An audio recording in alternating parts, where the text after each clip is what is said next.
हरये परमात्मने प्रणतक्लेशनाशाय गोविन्दाय नमो नमः।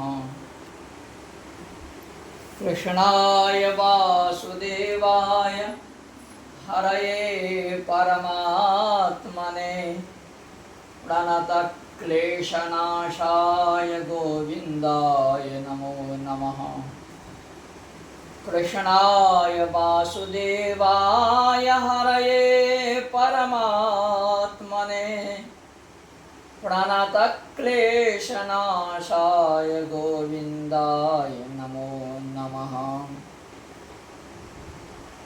देवकी और वसुदेव जी का विवाह संपन्न होता है और उसमें कंस आकाशवाणी सुनकर के जो देवकी के गर्भ से जो पुत्र जन्म लेगा वह कंस का वध करेगा। इस बात को सुनकर कंस बड़ा व्यग्र हो गया और तत्क्षण देवकी का ही वध करना चाहा, लेकिन वसुदेव स्वयं अपने आप में नीतिज्ञ, धर्मज्ञ, कुशल, शास्त्रज्ञ, वीर योद्धा हैं। उन्होंने बड़ी नीति से अपने पूर्वजों का शपथ ग्रहण करके अस्याम देवक्याम जो जायते पुत्रः, जो इसमें पुत्र उत्पन्न होगा, जो संतति होगी, वह मैं तुम्हें अर्पित कर दूंगा। तुम यह अपयश अपने सिर मत लो। इस तरह से वसुदेव का आग्रह, नीतिपूर्ण बात को सुन करके कंस भावुक हो गया और कंस समझ गया यह सही कह रहे हैं। अब भगवान श्री कृष्ण गर्भ में आ चुके हैं। गर्भ में ब्रह्मादि देवता स्तुति करते हैं और उत्पन्न होने के समय में क्या है काल कहते हैं। अथ सुखदेव जी कहते हैं अथ सर्वगुणोपेतः कालः परम शोभनः यह्ये जानमक्षम शांतक्षरग्रहतारकम् अथ सर्वगुणोपेतः कालः परम शोभनः यह्ये जानमक्षम शांतक्षरग्रहतारकम् दिशा प्रसेदुर्गगनम निर्मलोद्गणोदयम मही मंगल भूयिष्ठा पुरग्राम बड़याकरा नद्यः प्रसन्न सलिला हृदा जलरुह स्त्रियाः द्विजालिकुल सन्नादस्तबका वनराजयः बभौ वायुः सुखस्पर्शः पुण्यगन्धवः शुचिः अग्रयश्च द्विजातीनां शान्तास्तत्र समिन्धत मनांस्यासन् प्रसन्नानि साधूनाम् असुरद्रुहां जायमाने जने तस्मिन्ने दुर्दुन्दुभयो दिवि जगुः किन्नरगन्धर्वास्तुष्टवो सिद्धकारणाः विद्याधर्यश्च नन्दतु रप्सरोभिस्समं तदा मुमुचुर्मुनयो देवाः सुमनांसि मुदान्विताः मन्दं मन्दं जलधरा जगर्जु अनुसागरं निशीते तम उद्भूते जायमाने जनार्दने देवक्यां देवरूपिण्यां विष्णु सर्वगुहाशयः आविरासी यथा प्राच्यां दिशीन्दोरिव पुष्कलः। सुखदेव जी कहते हैं आकाश में जो ग्रह नक्षत्र तारा सभी अनुकूल हैं। दिशा समस्त दिशाओं में सुख शांति का वातावरण है। मंगल गान हो रहे हैं। नदियाँ प्रसन्न सलीला, नदियों में जल की धारा कल कल करके निराज करके बह रही हैं। ब्राह्मणगण वेद पाठ और अग्निहोत्र कर रहे हैं। हवा शांत मंद मंद हवा बह रही है। शांता समिंधता, जो अग्नि शांत हो चुकी थी, कंस के आतंक से जो ब्राह्मणों की अग्नि शांत हो चुकी थी, वह अग्नि आज स्वतः प्रदीप्त हो गई।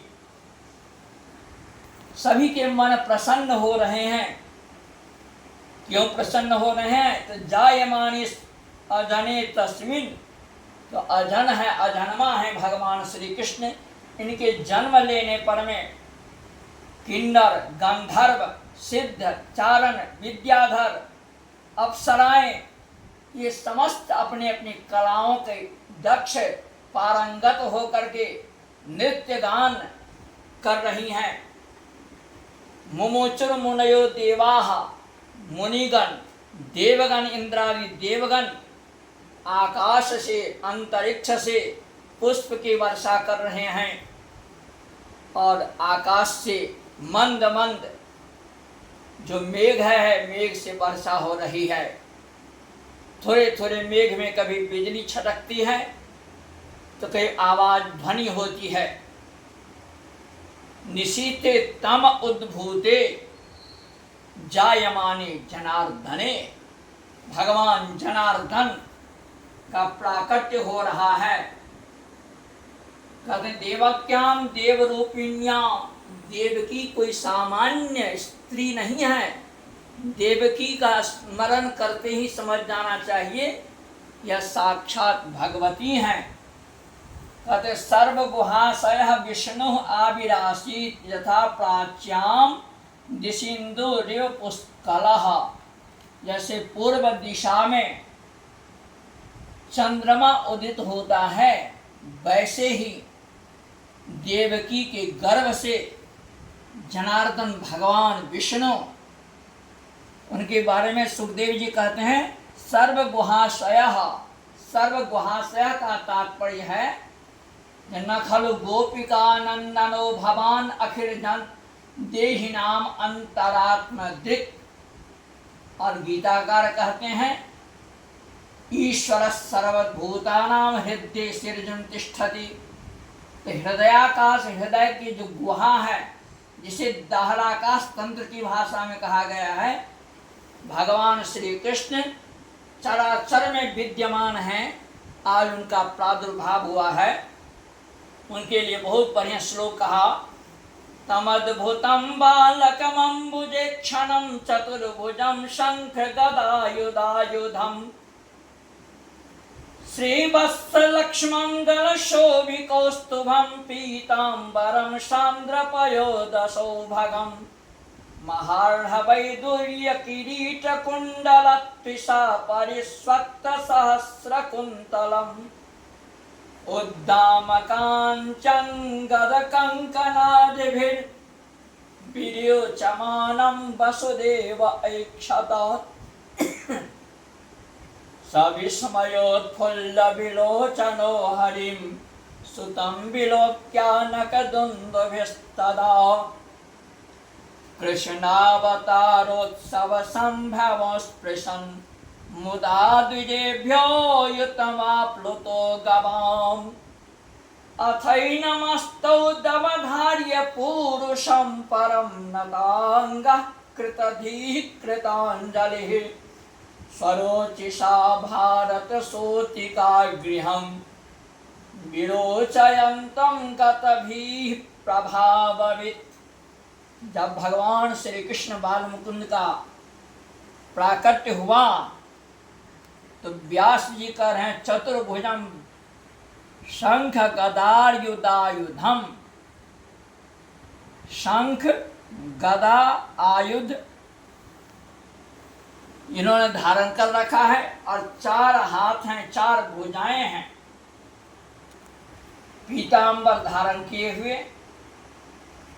इस तरह से भगवान श्री कृष्ण को, बाल कृष्ण को, अभी वो बाल रूप में नहीं है, संपूर्ण वैभव और ऐश्वर्य के साथ में भगवान का प्राकट्य हुआ है। और हमें यह समझना चाहिए भगवान कभी भी संसार में किसी माता के गर्भ से जन्म नहीं लेते।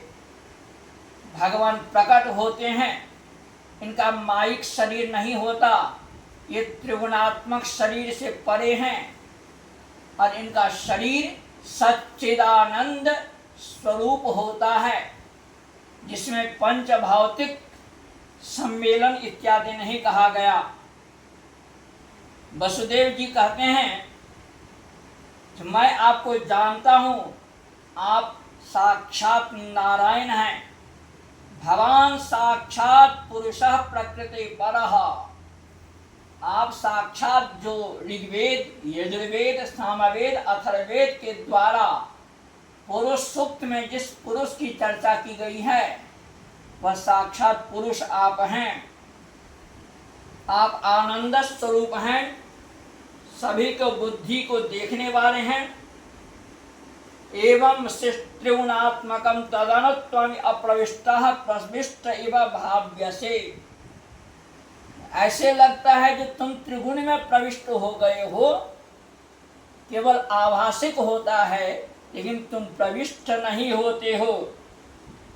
तदनुत्वं ही अप्रविष्टः अप्रविष्टस्त्वं, तुम प्रविष्ट नहीं हो, कहीं भी संसार में आपका प्रवेश नहीं है, लेकिन प्रविष्ट इव भाव्य से, लेकिन देखने में लगता है तो आप उसमें प्रवेश कर गए।